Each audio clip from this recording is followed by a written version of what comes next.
औज़ुबिल्लाहिमिनश्शैतानिर्रजीम बिस्मिल्लाहिर्रहमानिर्रहीम रब्बिश्रह ली सदरी वयस्सिर ली अमरी वहलुल उक़दतम मिन लिसानी यफ़क़हू क़ौली रब्बि ज़िदनी इल्मा।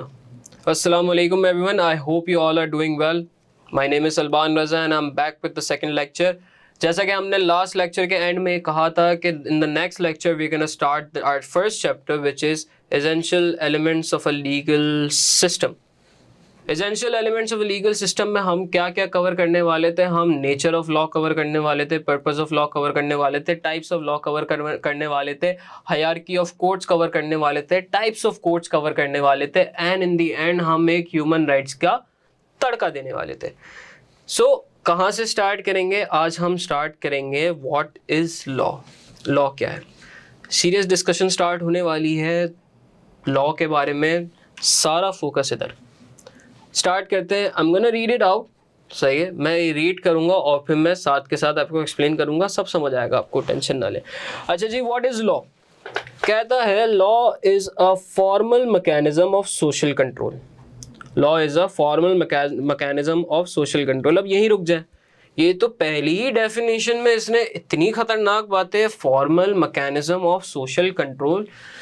सर ये फॉर्मल मैकेनिज्म क्या होता है? सर ये सोशल कंट्रोल, टेंशन नहीं, चिल करें, बता रहा हूँ।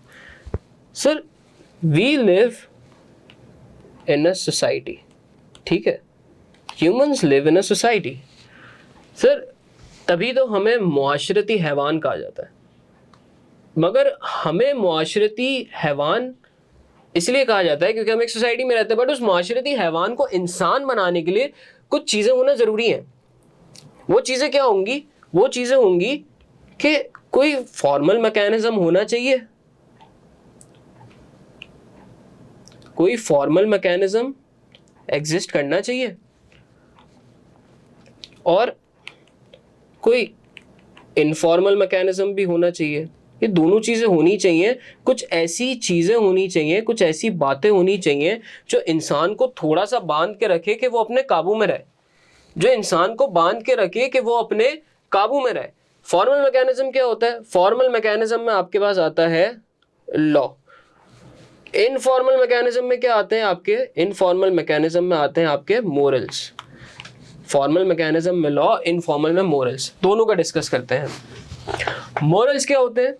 मोरल्स होते हैं कि हमारे साथ हम जिस सोसाइटी में रहते हैं, हमें बचपन से कुछ चीज़ें सिखाई हुई होती है कि ये चीज़ गलत है, ये चीज़ सही है।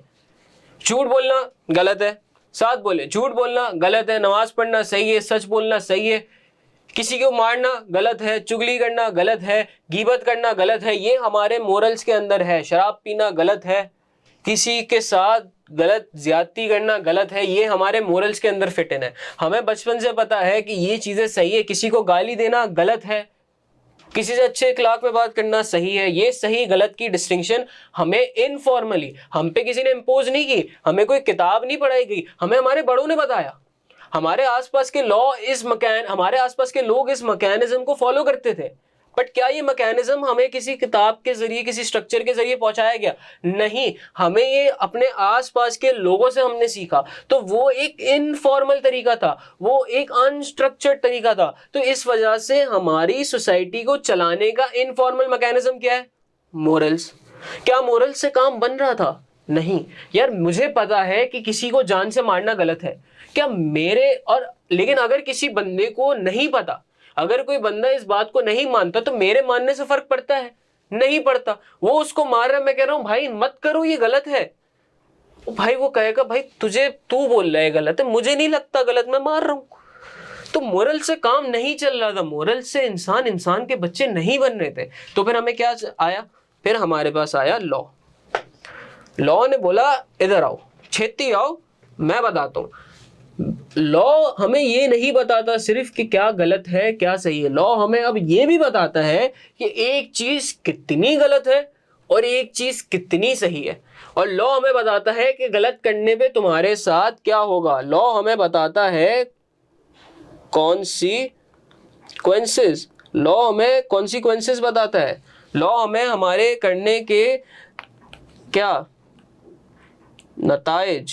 यार ये वाला ना मजा नहीं दे रहा, थोड़ा सा कम ट्राई करते हैं। ये लॉ हमें क्या बताता है? लॉ हमें बताता है नताइज।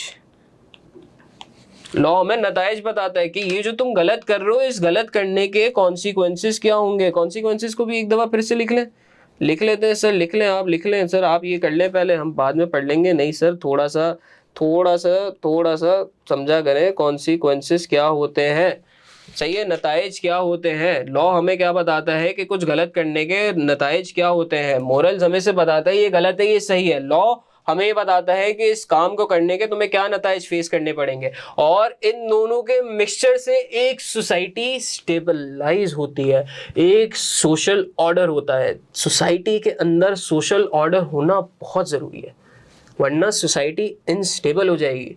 हम जो कहते हैं ना, खाना जंगी शुरू हो गई, फहाशी शुरू हो गई, ये सब सोशल ऑर्डर की इंस्टेबिलिटी की वजह से। हमारे यहाँ पे खाना जंगी, हमारे यहाँ पे लूट मार, हमारे यहाँ पे क्यों है इतनी ज़्यादा? क्योंकि हमारे यहाँ पे लॉ सही से नहीं चल रहा, हमारे यहाँ पे मुजरिम को सजा नहीं मिल रही, हमारे यहाँ पे रेपिस्ट नहीं डरता, हमारे यहाँ पे चोर नहीं डरता, हमारे यहाँ पे डाकू नहीं डरता, हमारे यहाँ पे गुंडे नहीं डरता, हमारे यहाँ पे मर्डरर वडेरे कोई भी नहीं डरता।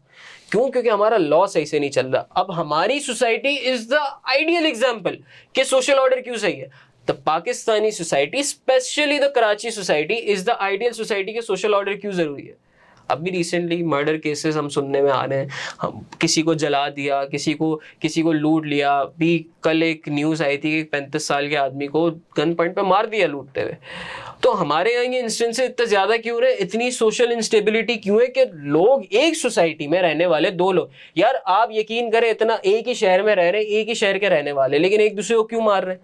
क्योंकि सोशल ऑर्डर नहीं है, क्योंकि सर सोसाइटी स्टेबल नहीं, क्योंकि आपका लॉ सही से अप्लाई नहीं हो रहा, लोगों को भूख लगी है, लोगों को खाना चाहिए, लोग एक दूसरे को मारने पे आ गए।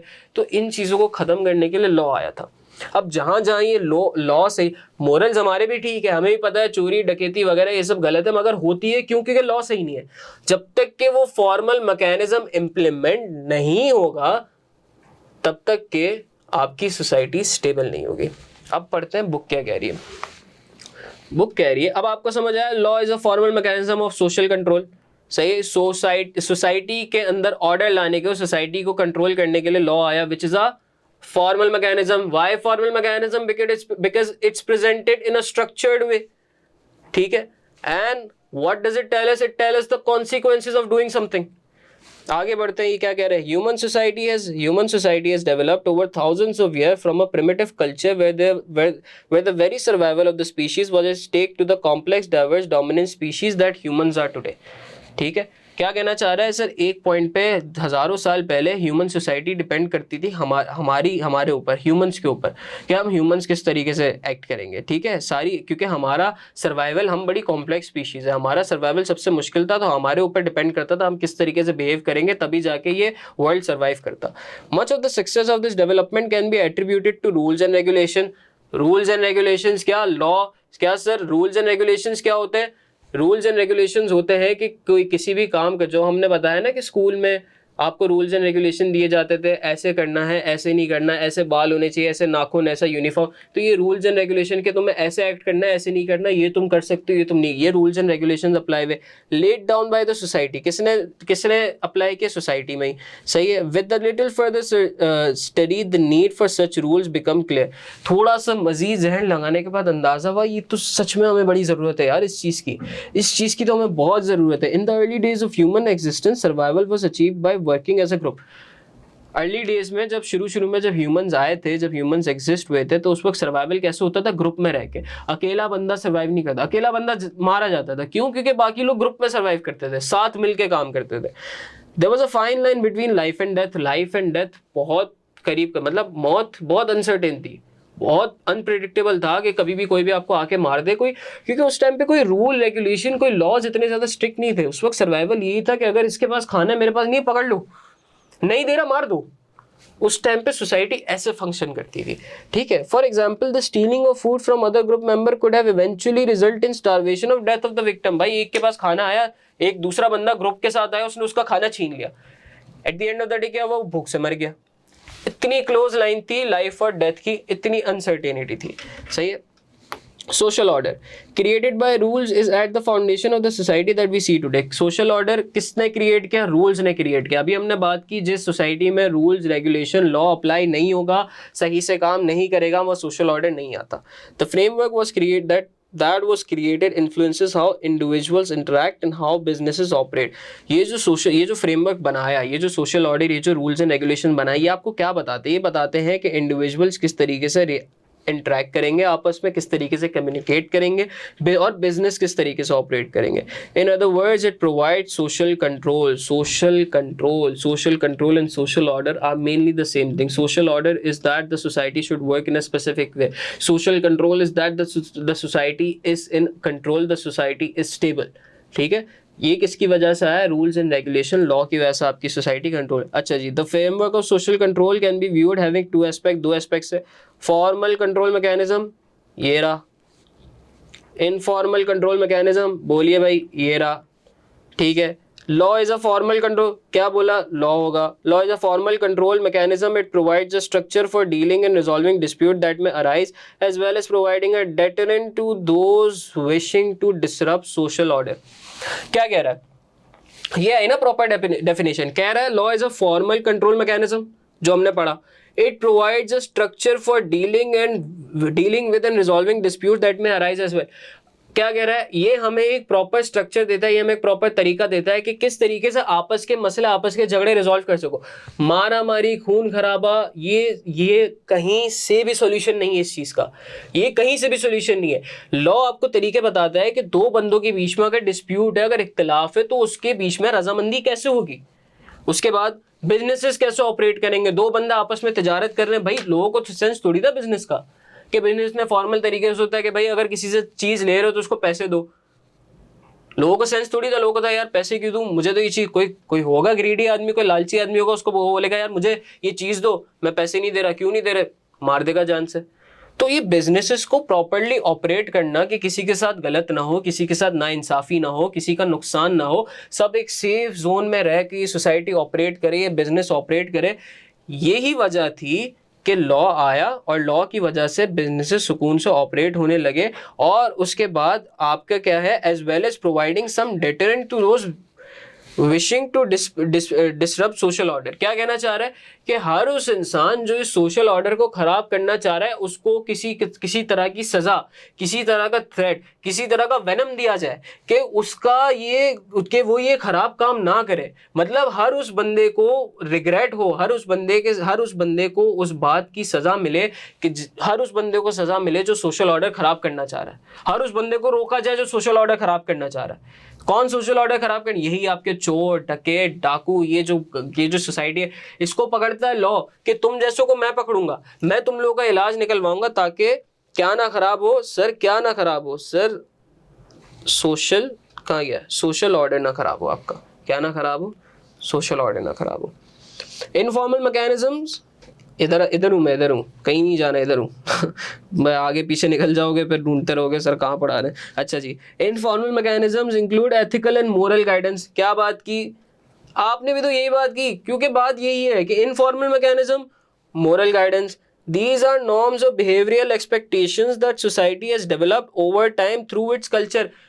हमने भी यही बात कही थी, हमें ऑलरेडी पता है कि ये चीज, ये नॉर्म्स है, ये बिहेवियरल एक्सपेक्टेशंस है, ये हमारे बड़े बुजुर्गों का आज तक के करने आने वाला तरीका है, उनकी टीचिंग्स है। हमारे आसपास लोगों का एक बिहेवियर है जो हमें पता है कि लोग इसको बुरा जानते हैं, लोग इसको अच्छा जानते हैं। तो ये मोरल्स में आ जाता है हमारे कि ये बुरा है और ये अच्छा है।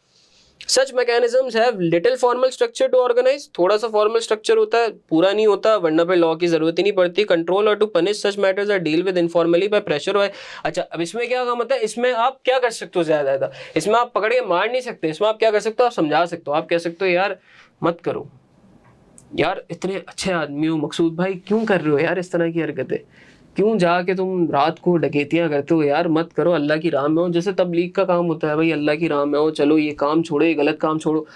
नहीं माने मकसूद भाई, पकड़ के भेज दो, पुलिस थाने में भेज दो, लॉ संभालेगा मकसूद भाई को, अगर तुम्हारी बातों से नहीं मानेंगे। मोरल इतना ही कर सकता है सर, मोरल तभी एक इनफॉर्मल स्ट्रक्चर है, वो इतना ही कर सकता है, उसकी इतनी ही पावर है कि वो सामने वाले को समझा सके कि ऐसा ना करो। आगे वो नहीं करता उसको लॉ के हवाले कर दो, लॉ देख लेगा। ठीक है, समझ आया, समझ आ गया लॉ क्या है। Law is a formal mechanism of social control, हम सोसाइटी का समझ आया। सोशल ऑर्डर क्या होता है, फॉर्मल मैकेनिज्म लॉ है, लॉ कॉन्सिक्वेंस नतज बताता है। मोरल्स क्या होते हैं, क्यों इनफॉर्मल मैकेनिज्म है, क्यों फॉर्मल मैकेनिज्म है, कैसे काम करता है, सब क्लियर है। आगे बढ़ते हैं, आगे हम बढ़ते हैं। अब हमारे पास आएगी टाइप्स ऑफ लॉ। सही है, टाइप्स ऑफ लॉ में इधर ही मैं आपको बताता हूँ। सही है, अब हमारे पास आएंगे अब लॉ के टाइप्स। ठीक है सर, लॉ के टाइप्स। अच्छा जी, नीचे कर देते हैं, नीचे थोड़ा लिख लेते हैं, एक काम करते हैं इधर लिख लेते हैं। हमारे पास आएगी, अच्छा जी, हमें इससे नहीं लिखना, हमें इससे लिखना है। हम लिख रहे हैं टाइप्स, लॉ की कितनी टाइप्स होती है, लॉ की क्या टाइप्स होती है। सही है, टाइप्स ऑफ लॉ। कितनी तरह के लॉ होते हैं, हम सबसे पहले पढ़ेंगे कॉमन लॉ। हम सबसे पहले पढ़ेंगे कॉमन लॉ। अच्छा, क्या चाह रहे हैं कि हम पहले सारी टाइप्स लिख लें और एक एक करके डिस्कस करें, या लिखते लिखते हम या पहली टाइप लिखें और उसको डिस्कस करें। मैं कहता हूं कि पहले लिख लेते हैं पूरी list. Common law and equity law, ये सबसे पहले हमारी टाइप आ गई लॉ की। एक कॉमन लॉ होता है और एक इक्विटी लॉ होता है। उसके बाद फिर हमारे पास आता है criminal law and civil law. इसके बारे में हम बात करेंगे, इसके बारे में हम डिस्कशन करेंगे। सही है, डिटेल डिस्कशन करेंगे इन सब के बारे में। उसके बाद फिर आपके पास आता है public law and private law. कुछ चीज़ें तो आपको नाम से ही समझ आ रही होंगी कि क्या कहेगा वो लॉ, बट बस जितनी आ रही है उतनी समझे, आगे का हम फिर बाद में समझेंगे। फिर आपके पास आता है स्टैच्यू लॉ। ठीक है, ये हमारी आ गई टाइप्स ऑफ, ये हमारी आ गई टाइप्स ऑफ लॉ। ठीक है जी, हमने कितनी टाइप्स से लॉ की, common law, equity law, criminal law, civil law, public law, private law, statue law. हम इतनी टाइप्स पढ़ेंगे इस चैप्टर में। स्टार्ट करें, अभी कुछ नहीं एक्सप्लेन कर रहा, इसी चैप्टर के यही लेक्चर के एंड तक के इंशाल्लाह यही कंटिन्यू करते करते, टाइप्स ऑफ लॉ खत्म करते करते हमें हर लॉ के बारे में पता चल जाएगा। तो स्टार्ट करते हैं कॉमन लॉ से। ठीक है जी, कॉमन लॉ और इक्विटी लॉ से। कॉमन लॉ और इक्विटी लॉ से स्टार्ट करते हैं। क्या कह रहा है कॉमन लॉ और इक्विटी लॉ में। अच्छा जी, हम क्या पढ़ रहे हैं, हम पढ़ रहे हैं कॉमन लॉ और इक्विटी लॉ। कॉमन लॉ हमें क्या कह रहा है, कॉमन लॉ में कह रहा है the earliest element of the English legal system is common law. English legal system का सबसे पहला एलिमेंट कॉमन लॉ। ठीक है, मतलब सबसे पुराना तरीका लॉ, सबसे पुराने तरीके का लॉ। ठीक है, a system of rigid rules laid down by royal courts following the Norman conquest। मुश्किल बात कर दी, फंस गए, नहीं फंसे, अभी कर देते, अभी ठीक कर देते, कहीं नहीं फंसे, कोई ऐसी टेंशन की बात। क्या कह रहा है, a system of rigid rules. Rigid rules मतलब स्ट्रिक्ट सर, वो कह रहा है स्ट्रिक्ट रूल्स, सख्त कानून होते थे। कौन करता था, रॉयल कोर्ट्स मतलब सर जो उस वक्त के प्रिंस, जो उस वक्त के किंग्स थे, उनके कोर्ट्स ये लॉज अप्लाई करते थे। Following the Norman conquest. Norman conquest क्या था, नॉर्मन कॉन्क्वेस्ट उस वक्त की बात है, इट वाज अराउंड 1100 और 1400 century, when the king of Normandy who was king William, he invaded in UK and he took over it. सही है, उसने कॉन्कर कर लिया था यूके को। उसको कहते हैं आप नॉर्मन कॉन्क्वेस्ट। कौन sir, king of Normandy, it is a name of a place, king of Normandy. सही है, नाम क्या था, विलियम। क्या ये इंपॉर्टेंट है फॉर द रेफरेंस, पता होना चाहिए कॉन्टेक्स्ट के लिए कि कौन था। सही है, इसके यूके इन्वेड करने के बाद उसके यूके इन्वेड करने के बाद आपका ये कॉमन लॉ अप्लाई होना शुरू हुआ। अच्छा जी, क्या था इस कॉमन लॉ में? Application of law was by जजेस who traveled around the country to keep king's peace and judgments often resulted in harsh consequences. क्या होता था उस टाइम पे कि कुछ जजेस होते थे जो किंग ने अपॉइंट किए हुए होते थे, जो पूरे मुल्क में चक्कर लगाते थे, देखते थे यहाँ बुरा हो रहा है, यहाँ बुरा हो रहा है, कहाँ बुरा हो रहा है, जहाँ बुरा होता था वहां जाते थे, मसला सॉल्व करते थे, अपना जजमेंट देते थे ताकि किंग की टेरिटरी में सुकून रहे, अमन रहे, पीस रहे। बट उससे होता क्या था? उससे होता ये था कि कुछ केसेस के कुछ डिस्प्यूट्स के कॉन्सिक्वेंसेस बहुत हार्श होते थे। ठीक है, कुछ के बहुत हार्श होते थे, कुछ के नताइज बहुत खराब निकल आते थे। क्यों? वजह, द जजेस actually made the law by amalgamating मतलब मिलाना। ये वर्ड्स इतने मुश्किल नहीं है, मैं पहले ही कह रहा हूँ, इन वर्ड्स में घबराना नहीं है, ये वर्ड्स बहुत इजी हैं, ये यूं हम ये साथ साथ करके निकलेंगे। ये वो टर्मिनोलॉजीज नहीं है जिनसे घबराना है भाई, ये वो नहीं है। ये अमेलगेमेटिंग वगैरह ये चीज़ें इतनी क्या है, इसका मतलब है कंबाइन करना भाई। लोकल कस्टमरी लॉज सर, जो वहाँ के लोकल मोरल, जो लोकल लॉज चल रहे होते थे, जो लोकल इलाकाई लॉ होते थे, जो लोकल ये नहीं वो बनाते थे पंचायत वगैरह उस टाइम में, जो वहाँ के बड़े वो लॉज बनाते थे, वो into one law of land sir. वो उसको सारे कस्टमरी लॉज को, अलग अलग इलाकों के लॉ को उठा के मर्ज करके एक लॉ ऑफ लैंड उसने बना दिया था। अब उससे होता क्या था कि जिसको उस लॉज की आदत भी ना हो उसको भी उस पर भुगतना पड़े। आगे क्या, remedies under common law are monetary and are known as. अच्छा, इसमें एक और चीज थी कि अगर आपका नुकसान हुआ तो उसकी जो डैमेजेस है, उसका जो वो है भरपाया है, उसकी जो कंपनसेशन है वो मॉनेटरी टर्म्स में ही होगी, जिसको कहते थे डैमेजेस, वो होगी मॉनेटरी टर्म्स में। वो नॉन मॉनेटरी टर्म्स में नहीं होती थी, वो सिर्फ मॉनेटरी के। भाई तुमने इसके साथ गलत किया, तुम इसको पैसे दे दो, तुमने इसके गमले तोड़े, तुम उसको पैसे दे दो, तुमने इसकी गाड़ी तोड़ी, तुम उसको पैसे दे दो, तुमने उसको चमाट मारी, तुम्हारे ऊपर फाइन है, तुम इसको पैसे दो। हर चीज पैसे पे, हर डैमेज, हर कंपनसेशन पैसे पे। However there are times when money is not a suitable remedy sir. However there are times जहां पैसा हर चीज नहीं होता, पैसा खुशियां नहीं देता है। बट हर दफा आप भाई, आपने किसी के लाल को मार दिया, अल्लाह ना करे, एक एग्जाम्पल है, आपने किसी के लाल को मार दिया, तो आप उसको पैसे दोगे वो चुप हो जाएगा?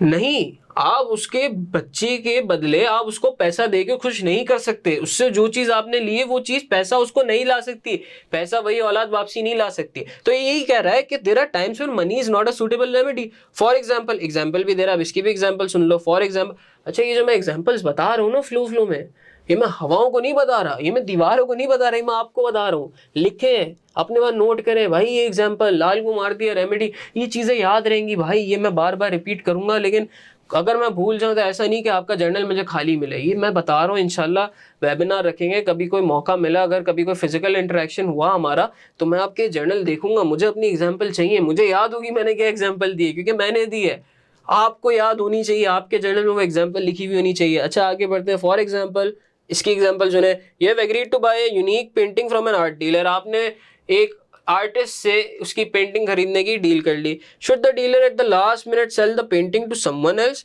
Damages are unlikely to be acceptable after all you wanted।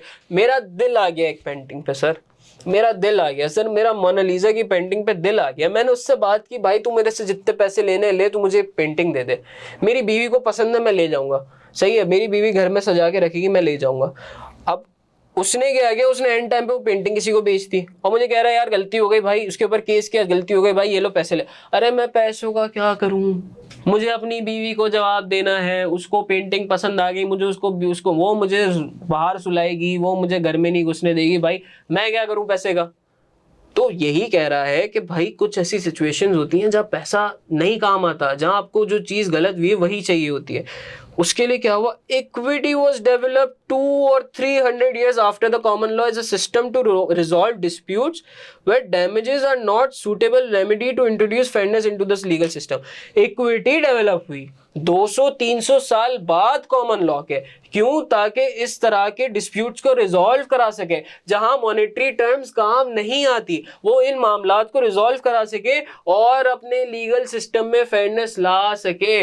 मुझे पेंटिंग चाहिए थी, मेरी बीवी को पेंटिंग चाहिए थी, आपने मुझे पैसे दिए, मुझे फेयर डिसीजन नहीं मिला, मुझे वो पेंटिंग चाहिए थी, आप मुझे जितने भी पैसे दे दो। तो वो फेयर डिसीजन लाने के लिए, इक्विटी आया जो चीज के बदले चीज दिला सके। इक्विटी लॉ का कॉन्सेप्ट आया कि भाई जिसका जो नुकसान है उसको उसी नुकसान के बदले वही भरपाई चाहिए, उसको वही पेंटिंग ला के दो जो उसको चाहिए थी। हम नहीं जानते, हम इसको पैसे वैसे नहीं देंगे, आप उसको वही पेंटिंग ला के दो।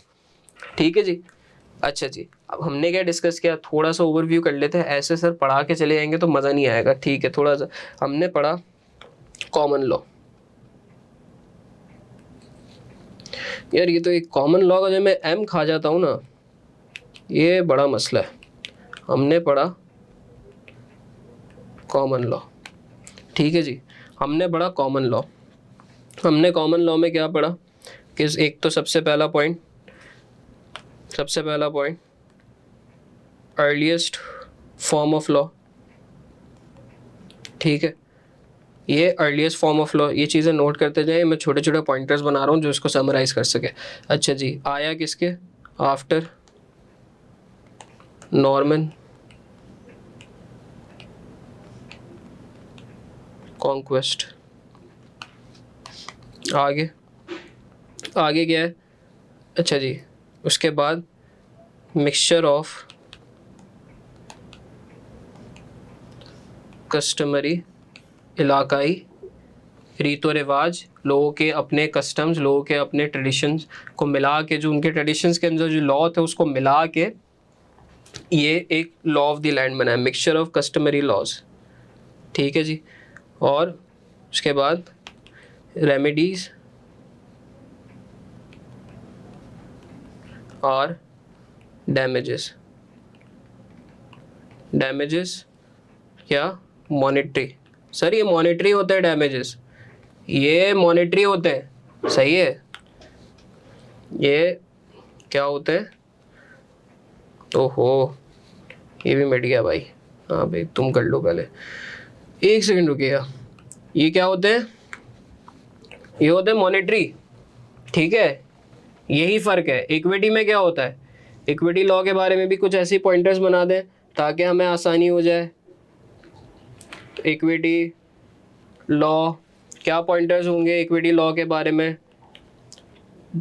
2 to 300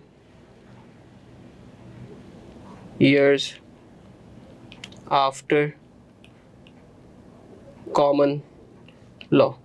200 से 300 साल बाद आया कॉमन लॉ के। और इसका क्या था, इंट्रोड्यूस्ड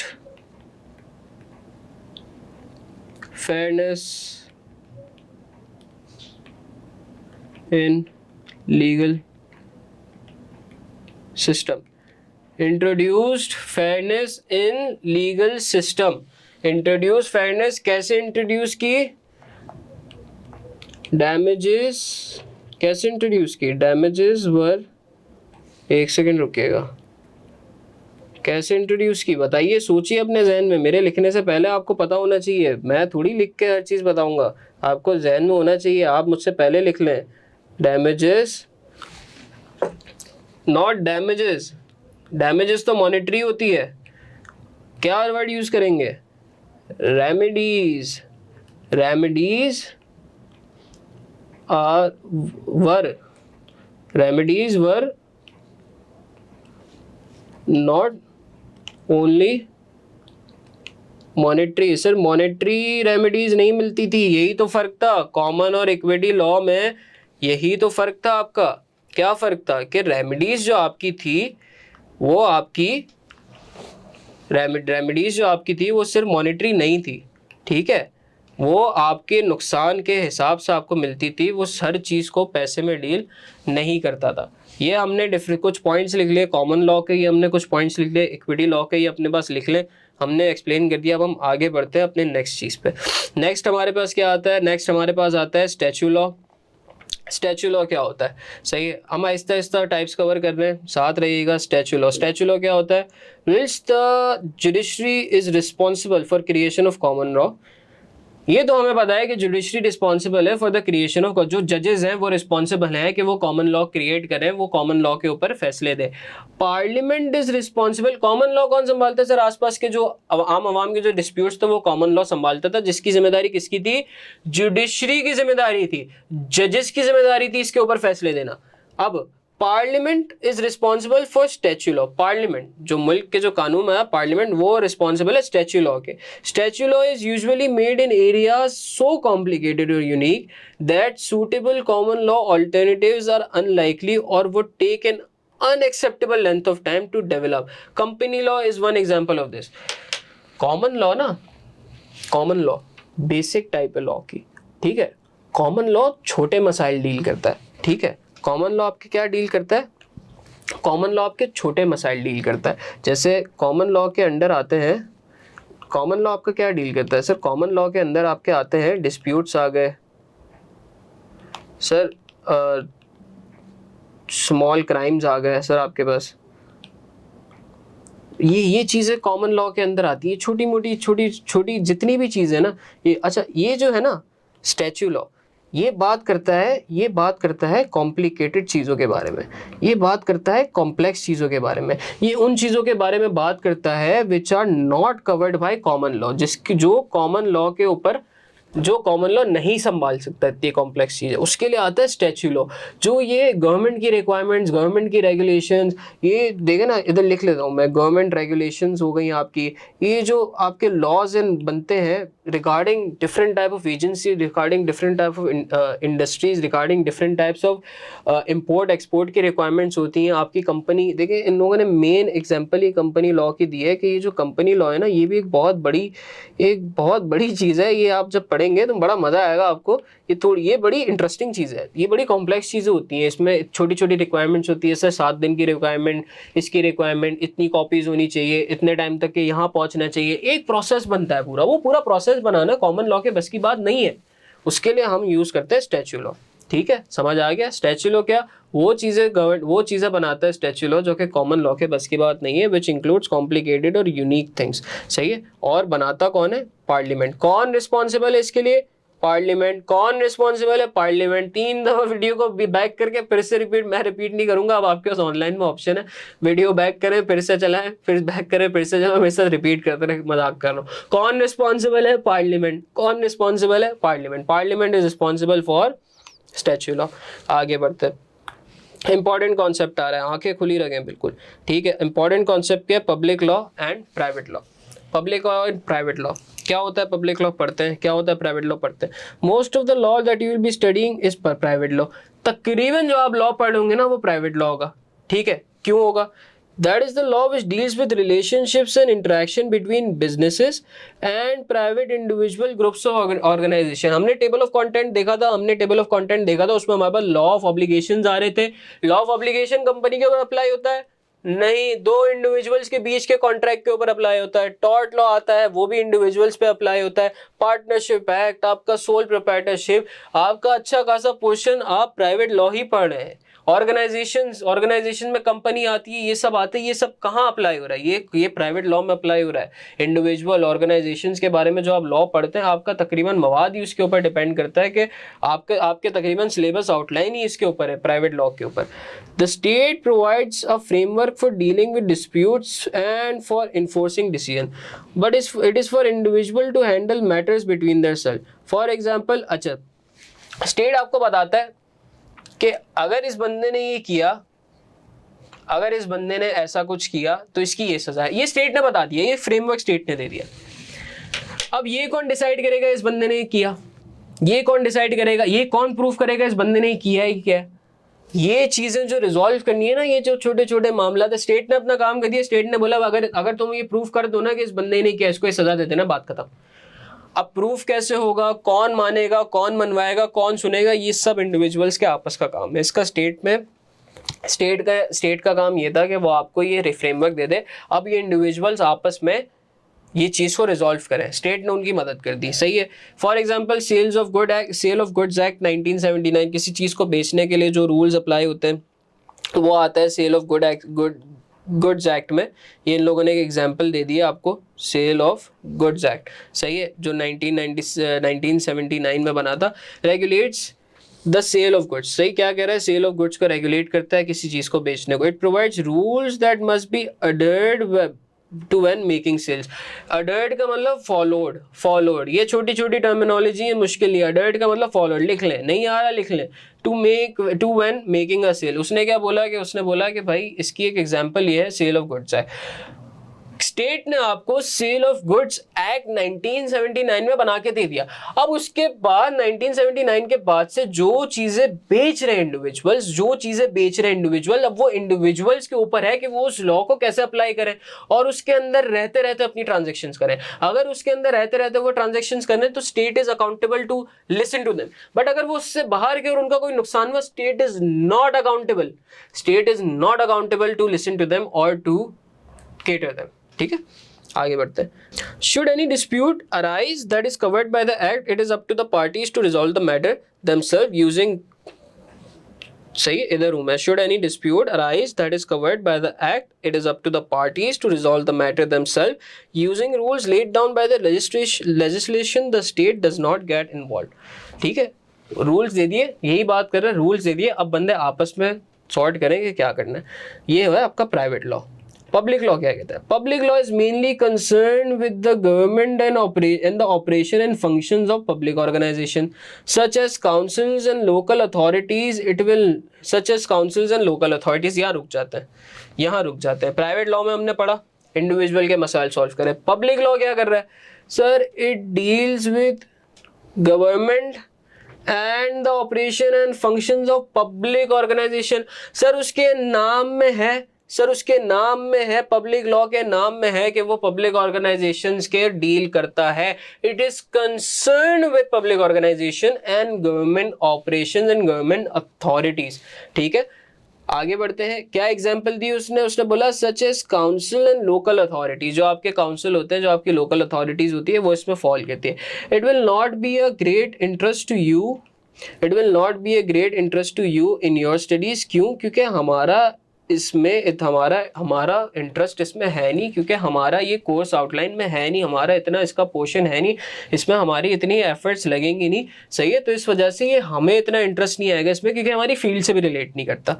ठीक है, क्योंकि ये कॉर्पोरेट लॉ के सब्जेक्ट में भी इतना रिलेट नहीं करते, हमारी फील्ड से रिलेट नहीं करते, प्योर लॉ के ऊपर आता है। ठीक है, however examples of public law can be find in planning rules that must be adhered when building or expensive.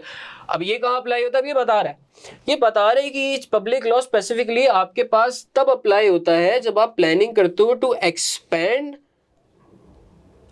और बिल्ड ऑफिसेस। जब आप कोई ऑफिस एक्सपेंड करने या बिल्ड करने की प्लानिंग कर रहे होते हो तो इस तरह के लोकल गवर्नमेंट रूल्स आपके ऊपर अप्लाई होते हैं। क्यों? क्योंकि शायद आप कोई चीज बिल्ड करेंगे, आप कोई चीज एक्सपेंड करने जाएंगे, आपको लोकल अथॉरिटीज के मुंह लगना पड़ेगा, आपको गवर्नमेंट अथॉरिटीज के मुंह लगना पड़ेगा, तो आपको थोड़ी बहुत समझ होनी चाहिए कि वो कैसे ऑपरेट कर रहे हैं, उनका सिस्टम कैसे चल रहा है। तो इस वजह से आपको पब्लिक लॉ की थोड़ी बहुत समझ होनी चाहिए। ठीक है, आगे बढ़ते हैं। अ की distinction between public and private law is A key distinction between public and private law is who takes up the case when a wrong is committed. The state prosecutes the alleged perpetrator under public law, whereas under private law it is for individual concerned to take action. Sir बहुत आगे निकल गए, बहुत वापसी है, शुरू से करते हैं। A key distinction, फर्क, डिस्टिंक्शन फर्क, लिख लें अपने बात। A key distinction between public and private law is who takes up the case when a wrong is committed. फर्क क्या है? मेन फर्क क्या है? मेन फर्क क्या है पब्लिक और प्राइवेट में? मेन फर्क पता है? मेन फर्क पता है? क्या कह रहा है? Who takes up the case, case कौन लेगा? Who takes up the case when a wrong is committed? The state prosecutes the alleged perpetrator under public law. कौन लेगा? पब्लिक लॉ में स्टेट लेगा, state takes up the case. ठीक है, ये मैं बहुत ज्यादा सर्कल बनाने की आदत है मेरी। स्टेट लेगा केस, ठीक है जी, स्टेट आपका केस लेगा इन case of public law. State आपके ऊपर केस करेगा, स्टेट एलिज करेगा, स्टेट किसी को अकाउंटेबल ठहराएगा कोर्ट के अंदर in case of public law. But in case of private law it is the individual concern to take action. कौन लेगा इसमें? कौन लेगा इसमें? थोड़ा सा कलर चेंज कर दे, बहुत रेड रेड हो रहा है, बहुत रेड रेड हो रहा है सर, बहुत रेड रेड हो रहा है। स्टेट, यहाँ पे इंडिविजुअल। अभी आगे समझेंगे, टेंशन ना ले। सही है। आगे क्या कर रहा है? आगे क्या कह रहा है? Criminal law is a part of a public law, deals with behavior that the state considers unwelcome and wishes to prevent. Criminal law also decides how those guilty committing unlawful behavior should be punished. क्या कह रहा है? कह ये रहा है कि यहाँ पे आपका आता है क्रिमिनल लॉ,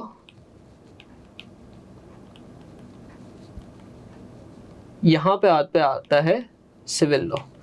सर अगर कोई बंदा क्राइम करेगा, क्राइम कमिट करेगा, ठीक है, स्टेट उसका गिरबान पकड़ेगा। कैसे पकड़ेगा? सिग्नल तोड़ दिया, चलान आ गया। यहाँ पे तो नहीं होता, दुबई की साइड पे सिग्नल तोड़ दो, घर पे चलान आ जाएगा। यहाँ पे आपको पकड़ लिया ट्रैफिक पुलिस ने, इधर आओ बेटा, इधर आओ, इधर आओ, सिग्नल तोड़ा है तुमने। सिग्नल कौन है? वो स्टेट का रिप्रेजेंटेटिव है सर।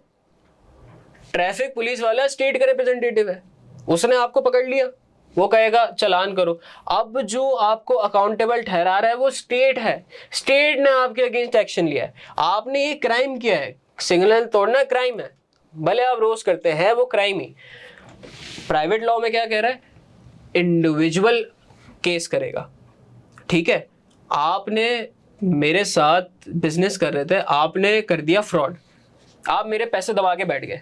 अब जो मैं अब स्टेट नहीं आएगा कि भाई बात सुनो, तुमने उसके पैसे दबाए, तो उसको तो स्टेट को तो पता ही नहीं है। स्टेट को कैसे पता चलेगा आपके आपस के मामलात क्या चल रहे हैं? आपको पता होगा तो अब आप कोर्ट जाओगे, आप बोलोगे मुझे इस बंदे के खिलाफ केस करने से मेरे पैसे दबाए, तो अभी आ जाएगा प्राइवेट लॉ के अंदर। बट अगर यही चीज स्टेट किसी का गिरबान पकड़े तो ये आ जाएगा पब्लिक लॉ के अंदर। डिफरेंस क्लियर है? समझ आ रहा है पब्लिक लॉ प्राइवेट लॉ में क्या फर्क है? सर वो गवर्नमेंट, सर फिर से समझाएं, ठीक है। Public law is mainly, sir public law किससे कंसर्न है? गवर्नमेंट, उसका ऑपरेशन, पब्लिक ऑर्गेनाइजेशन। मगर गवर्नमेंट और उसके ऑपरेशंस ऑपरेट कैसे करेगी गवर्नमेंट? जो गवर्नमेंट का ऑपरेशन है उसके अंदर ये क्रिमिनल सेक्टर भी आता है, ये लॉ का सेक्टर भी आता है। एक मुल्क में अगर क्राइम रेट बढ़ रहा है तो government is answerable for that, government is liable, government should answer for the act of the public which is happening under their sight। Government को जवाब देना है कि क्राइम क्यों बढ़ रहा है, तो उस ऑपरेशन के अंदर ये क्रिमिनल लॉ आता है। तभी गवर्नमेंट, आपकी जो स्टेट है, वो आपकी स्टेट आपको पकड़ती है जब भी आप कोई क्राइम करते हैं, ठीक है। But in case of civil law you have to go and file a case against a person जिससे आप कंसर्न हो, जिसके खिलाफ आपको केस करना है। तो हमने क्या पढ़ा? हमने क्या क्या पढ़ लिया? हमने कॉमन लॉ पढ़ लिया, हमने इक्विटी लॉ पढ़ लिया, हमने पब्लिक लॉ पढ़ लिया, हमने प्राइवेट लॉ पढ़ लिया, हमने स्टैच्यू, क्या कह रहा हूँ सर, समझ नहीं आ रहा? अच्छा, हमने कॉमन लॉ इक्विटी लॉ पढ़ लिया, हमने क्रिमिनल लॉ सिविल लॉ नहीं पढ़ा, हमने पब्लिक लॉ प्राइवेट लॉ पढ़ा है, हमने स्टैच्यू लॉ पढ़ा। तो अब हम पढ़ेंगे क्रिमिनल लॉ और सिविल लॉ। आइए बात करते हैं क्रिमिनल लॉ के ऊपर। अब हम पढ़ने जा रहे हैं भाइयों क्रिमिनल लॉ। आगे बढ़ते हुए ज़िंदगी में आगे बढ़ रहे हैं, मज़ा आ रहा है, पहली क्लास है, बहुत लॉ के बारे में पढ़ लिया, अचानक से इतना सारा लॉ एक साथ आ रहा है। आई होप आप सबको समझ आ रहा होगा। आई होप मैं इतनी पेस से नहीं चल रहा, मैं बिल्कुल सुकून से, इत्मीनान से, जितनी पेस से जाना चाहिए उतनी आपको चीज़ें समझा रहा हूँ। ये अभी बहुत बेसिक चीज़ें हैं, इसके ऊपर ग्रिप आ गई, आगे चीज़ें मज़ीद इसी से जुड़ के आएंगी, ठीक है। आगे बढ़ते हैं क्रिमिनल लॉ के ऊपर। क्रिमिनल लॉ क्या होता है? In criminal cases the state prosecutes the wrong doer. हम पढ़ चुके हैं, हमें मत बताओ, हम पढ़ चुके हैं कि जब क्रिमिनल केस होता है तो स्टेट ही लायबल ठहराता है सामने वाले बंदे को।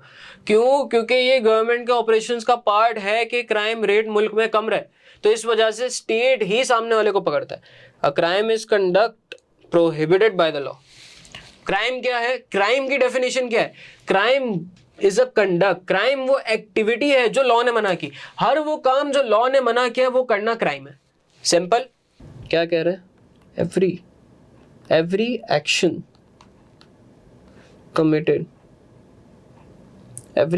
committed which is prohibited by law is crime. Every action which is prohibited by law, every action which is prohibited by law is crime. ठीक है, इजी करके लिख दी उसने, छोटी सी लिखी, हमने थोड़ा उसको एक्सप्लेन कर दिया, थोड़ी सा लंबा कर दिया ताकि आपको याद रहे. Every action committed which is prohibited by law is crime. आगे बढ़ता है. In a criminal case the state is the prosecutor, because prosecutor कौन? जो आपके ऊपर केस कर रहा है, ठीक है, जो ये बात साबित कर रहा है कि आपने गलत किया है. बिकॉज इट इज द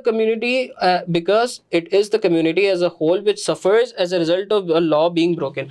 क्यों स्टेट आपको पकड़ता है? क्योंकि जो आपने गलत किया उसके ऊपर पूरा मुआशरा सफर करता है, पूरी सोसाइटी सफर करती है इस चीज के ऊपर. Persons guilty of crime may be punished by fines payable to the state, imprisonment और कम्युनिटी बेस्ड पनिशमेंट.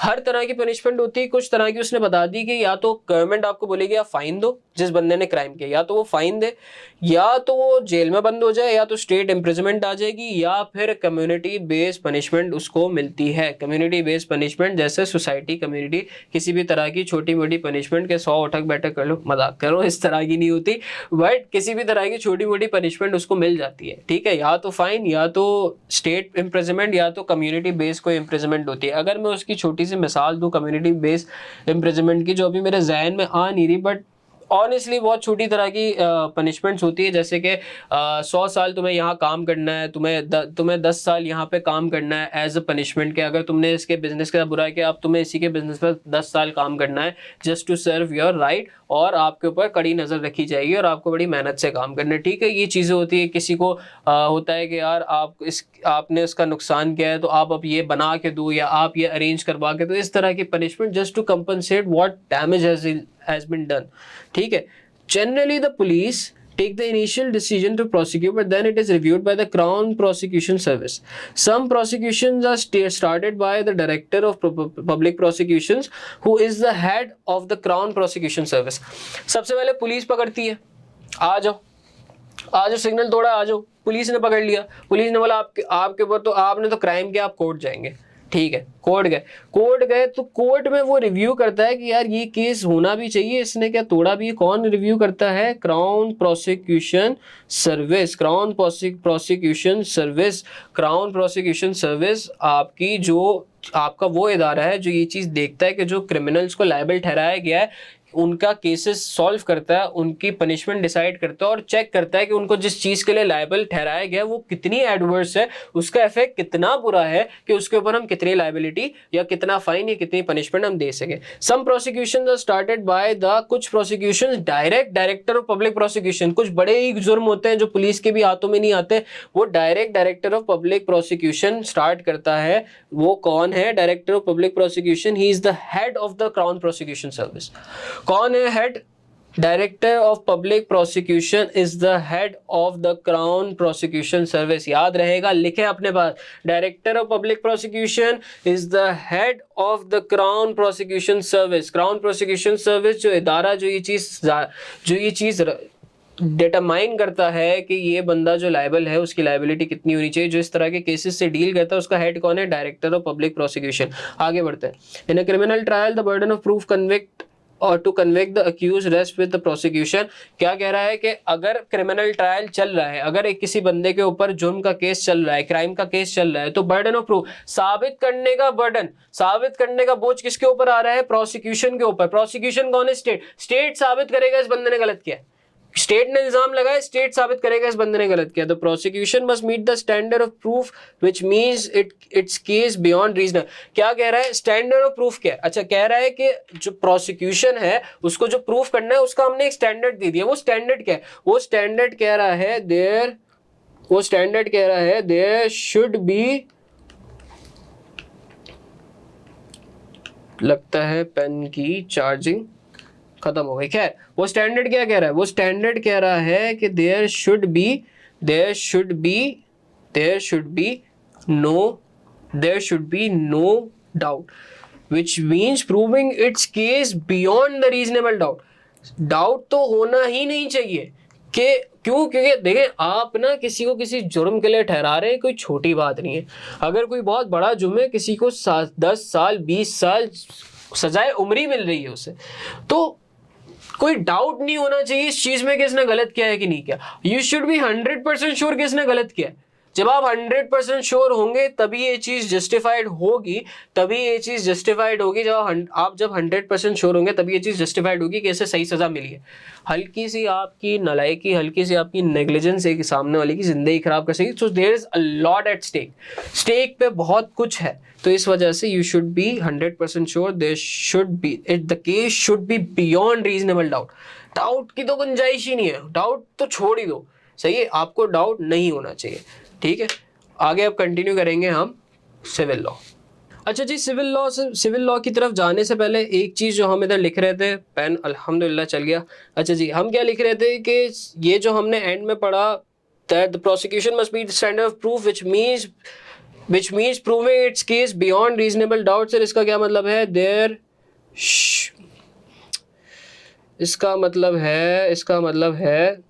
मतलब है there should be no reasonable doubt।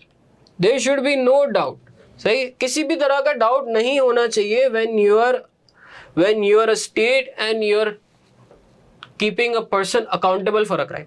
तो इस केस में किसी भी तरह का डाउट नहीं होना चाहिए क्योंकि कॉन्सिक्वेंसेज बहुत ज्यादा है।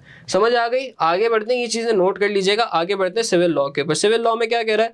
सिविल लॉ में हमें कह रहा है civil law exist to regulate disputes over the rights and obligations of person dealing with each other and seeks to compensate injured party. Civil law क्या कर रहा है? सिविल लॉ एग्जिस्ट करता है to regulate, to check, to follow, to operate the disputes over rights and obligation of person dealing with each other।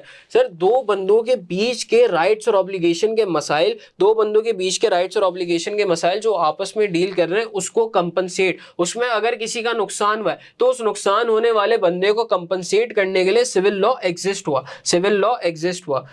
ठीक है, आगे क्या कह रहा है समझ आई आपको? हमने क्या बोला, सिविल लॉ क्यों एग्जिस्ट हुआ? दो पार्टीज के बीच में अगर किसी तरह का डिस्प्यूट होता है, दो पार्टीज के बीच में डिस्प्यूट हुआ, for example mister A, mister B, mister A और मिस्टर बी के बीच में डिस्प्यूट हुआ, सही है, इनके बीच में हो गया डिस्प्यूट हुआ। मिस्टर बी कौन है? मिस्टर बी है इंजर्ड पार्टी। इंजर्ड पार्टी कौन है? जिसका नुकसान हुआ। इंजर्ड पार्टी कौन? जिसका नुकसान हुआ। मिस्टर बी का नुकसान हुआ, भरेगा कौन? Mister A. अब ये मसला आप जब कोर्ट के पास लेके जाएगा, ये मसला लेके कौन जाएगा? ये मसला मिस्टर ए नहीं लेके जाएगा, उसका नुकसान नहीं हुआ, कोर्ट के पास लेके जाएगा mister B. Appeals to court को अपील कर रहा है, वो कह रहा है मेरा नुकसान हुआ है, मुझे मेरे नुकसान के बदले मुझे कंपनसेशन दो। तो कोर्ट सिविल लॉ क्या करेगा? सिविल लॉ इस केस को सिविल लॉ सॉल्व करेगा और मिस्टर बी को सिविल लॉ हक दिलाएगा, मिस्टर बी के हक के लिए सिविल लॉ लड़ेगा। ठीक है, civil law is a form of private law में फॉल करता है, हम पहले ही बात कर चुके हैं। In civil proceedings the standard of proof means that the claimant, नई टर्म आई है, must prove their case on the balance of probability। Clement कौन है? दो पार्टीज होती हैं, ठीक है, दो पार्टीज होती हैं, एक होता है क्लेमेंट, एक होता है डिफेंडेंट। क्लेमेंट कौन होता है? नाम में है। जब आप किसी चीज से मैंने किसी कहीं से ऑर्डर किया, ऑर्डर खराब आया, मैं क्या करूंगा? मैं रिफंड क्लेम करूंगा। जब मैं उससे क्लेम कर रहा हूं, then I am the one standing someone accountable for something। So if I am that person and if I am claiming someone, who am I? I am what's my name? My name is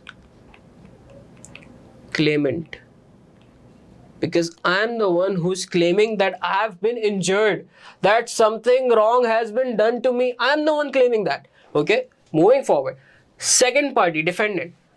company क्या बोलेगी? हमारी तरफ से नहीं हुआ sir. Company कोशिश करेगी हमें बताने के लिए हमारी तरफ से गलती नहीं हुई, हम मासूम है। क्या कर रही है कंपनी?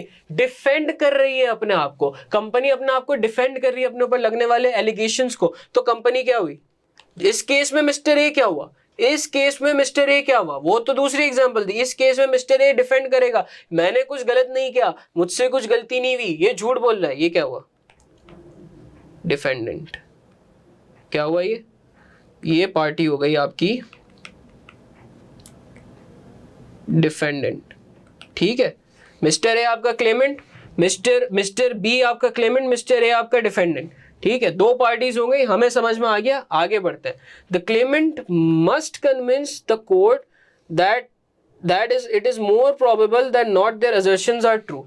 क्लेमेंट को ये प्रूफ करना पड़ेगा कि जो उसने इल्जाम लगाया है वो सच्चा है, based on the balance of probability. क्या प्रोबेबिलिटी, क्या कि ऐसा हो सकता है कि नहीं हो सकता, ठीक है। अगर 70% प्रोबेबिलिटी है कि ये क्लेमेंट सच कह रहा है तो फिर इस क्लेमेंट की बात मान ली जाएगी। अगर 70% क्लेमेंट प्रोबेबिलिटी के झूठ बोल रहा है तो इसकी बात नहीं मानी जाएगी। There is no concept of punishment and compensation is paid to the wrong person. सजा किसी को नहीं देगी, भाई तुमने इसने मेरा नुकसान किया, इसको हम डायरेक्ट वो फांसी पे नहीं चढ़ा देंगे, इतनी कोई बड़ी सजा नहीं देंगे। तुमने इसका नुकसान किया, तुम वापसी कर दो इसको पैसे, ठीक है मैं वापसी कर दो, कर दिया, केस खत्म, आगे बढ़ते हैं। Both parties may choose to settle the dispute out of court as should they wish. भाई वो चाहे वो बाहर भी आउट ऑफ कोर्ट भी मामला सेटल कर ले, नहीं सही है हम केस लाए, हम सेटिस्फाई हो चुके हैं, हम बाहर जाके इस मैटर को देख लेंगे, आपस में डीलिंग कर लेंगे, हमारा जो आपस का उधार है वो हम क्लियर कर लेंगे, ठीक है, वो करना चाहिए, भी कर सकते हैं।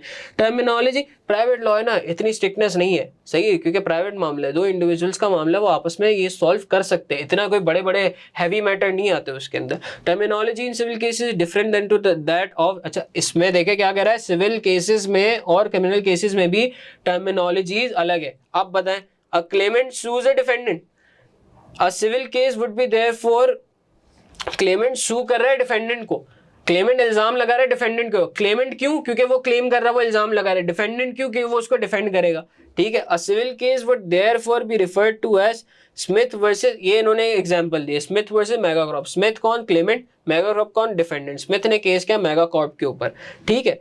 One of the most important areas of civil liability for business and accounting particularly is contract law.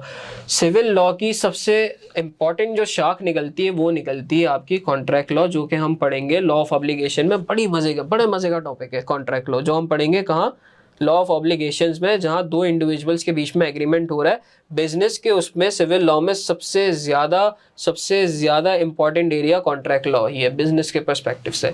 उसके बाद फिर हमें बता रहा है कि डिस्टिंक्शन क्या है, फर्क कैसे बताएंगे कि क्रिमिनल लॉ और सिविल लॉ, कौन सा केस क्रिमिनल का केस है, कौन सा केस सिविल केस है, फर्क कैसे बताएंगे। It is not an act or event which creates the distinction but the legal consequences, a single event might give rise to criminal civil proceedings। क्या कहना चाह रहा है, कहना चाह रहा है कि ये वो एक्ट नहीं है जो बताएगा कि ये चीज क्रिमिनल है या ये चीज सिविल है, बट द लीगल कॉन्सिक्वेंस बताएगा कि वो चीज क्रिमिनल केस था या लीगल केस था। अब a single event might give rise to criminal and civil proceedings, एक ही केस ऐसा हो सकता है जिसमें क्रिमिनल प्रोसीडिंग्स भी आपकी हिट हो और सिविल प्रोसीडिंग्स भी। इसकी सबसे बेहतरीन एग्जांपल आपकी बुक में दी हुई है, a broken leg caused to a pedestrian by a drunken driver in a single event. में क्या कहना चाह रहे हैं सर, समझ नहीं आ रहा, ये क्या कर रहे हैं, अरे भूल गया, आपको तो हाईलाइट करके दिखाना पड़ेगा। क्या कहना चाह रहा है, a broken leg caused to a pedestrian by a drunken driver is a single event which एक बंदा पैदल चल रहा था फुटपाथ पे, पेडिस्ट्रियन था, उसकी टांग तोड़ दी एक शराब पीते हुए गाड़ी चलाते हुए बंदे ने। अब यही इवेंट दोनों केसेस को राइज देता है, क्रिमिनल केस को भी सिविल केस को भी। क्रिमिनल केस को कैसे, prosecution by the state for the offence of driving act. अब स्टेट भी उसका गिरबान पकड़ेगा कि तुम शराब पी के गाड़ी चला रहे थे, स्टेट भी उसका गिरबान पकड़ेगा कि तुम शराब पी के गाड़ी चला रहे थे। Drinking while driving is not allowed by the state, is a crime, तो उसने क्राइम भी किया, और वो पेडिस्ट्रियन भी इसको पकड़ेगा कि भाई तूने मेरा पैर तोड़ दिया, मुझे तूने लंगड़ा कर दिया। तो अब ये दोनों जगहों से फंस गया, इसके ऊपर क्रिमिनल केस भी चलेगा, इसके ऊपर सिविल केस भी चलेगा। जो कॉन्सिक्वेंस निकलेगा वो बताएगा कि ये केस क्रिमिनल केस था या सिविल केस था, दोनों की कॉन्सिक्वेंसेस अलग है, ठीक है। अब कॉन्सिक्वेंस बताएगा कि ये क्रिमिनल केस की कॉन्सिक्वेंस है। देखिए सिविल केस में हमने क्या, इसका पैर टूटा, इसके पैर टूटने के बदले में ये इसका अस्पताल का खर्चा दे देगा, ठीक है, ये हो गया आपकी सिविल। क्रिमिनल केस में इसके ऊपर चलेगी लंबी, इसके ऊपर होगा लंबा केस कि ये शराब पीते हुए गाड़ी क्यों चला रहा था, तो इसको जेल वेल भी हो सकती है। But in civil case fine वाइन हो सकता है jail, but in civil case वो सिर्फ कंपनसेशन देगा उसके के भाई मेरे टांग वांग फ्रैक्चर वैक्चर एक्सरे वैक्सरे हॉस्पिटल के यार तुम खर्चे दे दो और मेरी दवाइयों का भी खर्चा दे दो, ये कंपनसेशन उसने ले लिया, सिविल केस खत्म। क्रिमिनल केस लंबा चलेगा, क्यों? क्योंकि वो शराब पीते हुए गाड़ी चला रहा था, विच is a crime which is not allowed. तो सर हमने क्या पढ़ा? हमने पढ़ा एसेंशियल्स, हमने आज पढ़ा कि सर लॉ क्या होता है, हमने पढ़ा कि लॉ, हमने पढ़ा सोसाइटी में फॉर्मल और इनफॉर्मल मैकेनिज्म होता है, फॉर्मल मैकेनिज्म लॉ होता है, इनफॉर्मल मैकेनिज्म मोरल्स होते हैं। हमने कॉन्सिक्वेंसेस पढ़े, हमने पढ़ा कि लॉ के कॉन्सिक्वेंसेस होते हैं, खतरनाक कॉन्सिक्वेंसेस होते हैं। फिर हमने टाइप्स ऑफ लॉ पढ़ा जिसमें कॉमन लॉ, इक्विटी लॉ। अच्छा हम ये टिक कर ले, हमने क्रिमिनल लॉ और सिविल लॉ भी पढ़ लिया, कॉमन लॉ इक्विटी लॉ पढ़ा, क्रिमिनल लॉ सिविल लॉ पढ़ा, पब्लिक लॉ प्राइवेट लॉ पढ़ा और स्टैच्यू लॉ पढ़ा। ठीक है जी। उसके बाद फिर हम आए, हमने डिटेल में पढ़ा कॉमन लॉ और इक्विटी लॉ, हमने डिटेल में पढ़ा कॉमन लॉ और इक्विटी लॉ। डिटेल में पढ़ने के बाद हमें समझ में आया कि स्ट्रिक्ट रूल्स होते थे। नॉर्मन कॉन्क्वेस्ट के बाद ये स्टार्ट हुआ था। कॉमन लॉ के हमने कुछ पॉइंट्स लिखे, earliest form of law after Norman conquest, mixture of customary laws, remedies are damages which are monetary. Equity law 200 to 300 years after common law, introduce fairness in legal system। इसको मैं ठीक कर लेता हूँ आप लोग की आसानी के लिए। introduced fairness in legal system, ये बड़ा बड़ा लिख दिया fairness, introduce fairness in legal system। remedies were not only monetary, remedies से monetary नहीं थी, फेयर सिस्टम था, जस्ट सिस्टम था। उसके बाद फिर हमने स्टैच्यू लॉ पढ़ा जो कि पार्लियामेंट रिस्पॉन्सिबल होता है स्टैच्यू लॉ के लिए, जो ये कंपनी की रेगुलेशंस वगैरह बड़ी बड़ी भयंकर चीज़ें बनाता है। उसके बाद फिर पब्लिक और प्राइवेट लॉ का डिफरेंस पढ़ा, इंडिविजुअल का लॉ, पब्लिक लॉ, गवर्नमेंट के जो इम्पोज करे वो प्राइवेट लॉ, एग्जाम्पल्स हमने पढ़ी सिविल लॉ और क्रिमिनल लॉ। उसके बाद इनकी एग्जाम्पल्स के ऊपर हमने बात की, विचार civil law and criminal law. Criminal law के बारे में पढ़ा कि every act is committed, every action committed which is prohibited by law is crime, बोल दिया होगा आप लोगों ने, उम्मीद करता हूँ। उसके बाद फिर क्या कहा कि जब स्टेट जब किसी के ऊपर इल्ज़ाम लगा रही होती है तो there should be no reasonable doubt, ठीक है जी। आगे बढ़ते हैं सिविल लॉ में। सिविल लॉ में हमने पूरा केस समझा, मिस्टर ए मिस्टर बी के बीच के डिस्प्यूट का। हमने दो पार्टीज के बारे में पढ़ा, डिफेंडेंट और क्लेमेंट के बारे में हमने पढ़ा। डिफेंडेंट कौन जो अपने आप को बचा रहा है, क्लेमेंट कौन जो इल्ज़ाम लगा रहा है। उसके बाद फिर हमने पढ़ा कि किस तरीके से सिविल लॉ ऑपरेट करता है, क्या क्या उसकी टर्मिनोलॉजीज होती हैं और फ़र्क कैसे हम करेंगे क्रिमिनल लॉ और सिविल लॉ के अंदर, which is based on legal consequence not on event से फर्क नहीं पड़ता, लीगल कॉन्सिक्वेंस से फर्क पड़ता है। उम्मीद है मैं आपको ये सारी बातें समझा पाया हूँगा। आने वाली क्लास में हम इंशाल्लाह types of courts and hierarchy of court start करेंगे। कॉम्प्लिकेटेड टॉपिक होगा, अटेंशन स्पैन अपना बढ़ा के आइएगा, थोड़ा सा खा पी के बैठिएगा और मेरे साथ जुड़ के रहिएगा। इंशाल्लाह इसी तरीके से कोर्स आगे बढ़ता रहेगा। मिलते हैं आपसे नेक्स्ट क्लास में। थैंक यू, अल्लाह हाफिज़।